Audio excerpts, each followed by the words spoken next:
नमस्कार दोस्तों, मैं दिलीप कुमार। दोस्तों, बीपीएससी टीआरई 4 का विज्ञापन आचार संहिता से पहले 1,20,000 सीटों पर जारी करने की मांग को लेकर 4 अक्टूबर को आंदोलन होना था, लेकिन उससे पहले ही हमें दरभंगा के लहरियासराय से हिरासत में लिया गया और पटना के हाथीदह थाना में रखा गया और 4 अक्टूबर की शाम 5 बजे के लगभग छोड़ा गया और पटना में भी 5 साथियों को हिरासत में लिया गया और अगले दिन 4 अक्टूबर को छोड़ा गया और पूरी तरह से आंदोलन को समाप्त करने दबाने का प्रयास किया गया। पटना में पटना कॉलेज के आसपास सीआरपीएफ की तैनाती कर दी गई।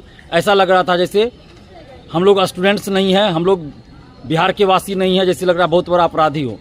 और अभी तक टीआरई 4 का विज्ञापन जारी नहीं हुआ है और जबकि शिक्षा मंत्री जी ने, मुख्यमंत्री जी ने, सब ने घोषणा किया था कि टीआरई 4 का विज्ञापन जल्द आ रहा है। 16 जुलाई को मुख्यमंत्री जी ने खुद घोषणा किया ट्विटर फेसबुक के माध्यम से, लेकिन अभी तक विज्ञापन नहीं आया और हम लोग सरकार से आग्रह कर रहे हैं बार बार, लेकिन अभी तक सरकार नहीं सुनी है। और सोमवार यानी 6 अक्टूबर रात्रि तक, सोमवार 6 अक्टूबर रात्रि तक अगर विज्ञापन टीआरई 4 का जारी नहीं होता है 1,20,000 सीट पर, तो फिर हम लोग अपनी रणनीति बनाएंगे।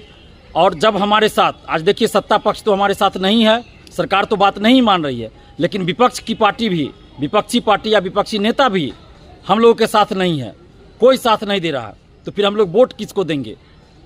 कोई भी उस लायक नहीं हम समझते हैं जिसको कि वोट दिया जाए। तो अगर 6 अक्टूबर की रात्रि तक टीआरई 4 का विज्ञापन 1,20,000 सीटों पर जारी नहीं होता है, तो हम सभी युवाओं से, बिहार के समस्त छात्र युवाओं से अपील करते हैं कि आप सभी अपने अपने विधानसभा में खुद चुनाव में उतरिए। हम ही लोगों में से कोई, आपके विधानसभा क्षेत्र से कोई युवा, संघर्षशील ईमानदार युवा चुनाव में उतरे, क्योंकि जब कोई हमारे लिए खड़ा ही नहीं है तो हम किसको वोट देंगे? हम किसको वोट देंगे? किसी को वोट देने से कोई फायदा नहीं। इसलिए छात्र युवाओं के बीच से ही अपने अपने विधानसभा क्षेत्र से चुनाव लड़िए, इस चुनाव में खड़ा होइए, क्योंकि 5 साल बाद ही ये मौका आपको मिलेगा, 5 साल बाद ही चुनाव आएगा।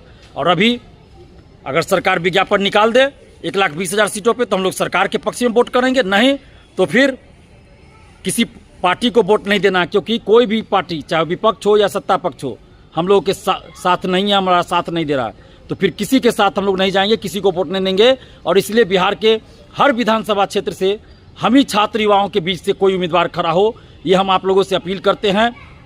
और जहाँ तक मेरा सवाल है, तो मेरा दरभंगा बहादुरपुर विधानसभा क्षेत्र में घर पड़ता है। अगर बहादुरपुर विधानसभा क्षेत्र के युवा, वहाँ की जनता, वहाँ के बुद्धिजीवी चाहेंगे तो हम वहाँ से चुनाव लड़ने के बारे में हम भी सोचेंगे। लेकिन आप सबसे अपील कर रहे हैं कि अपने अपने क्षेत्र से चुनाव लड़ने की तैयारी कीजिए और चुनाव लड़िए। इन लोगों को दिखाना है कि जब आप लोग हमारे साथ नहीं हैं तो हम लोग भी किसी भी पार्टी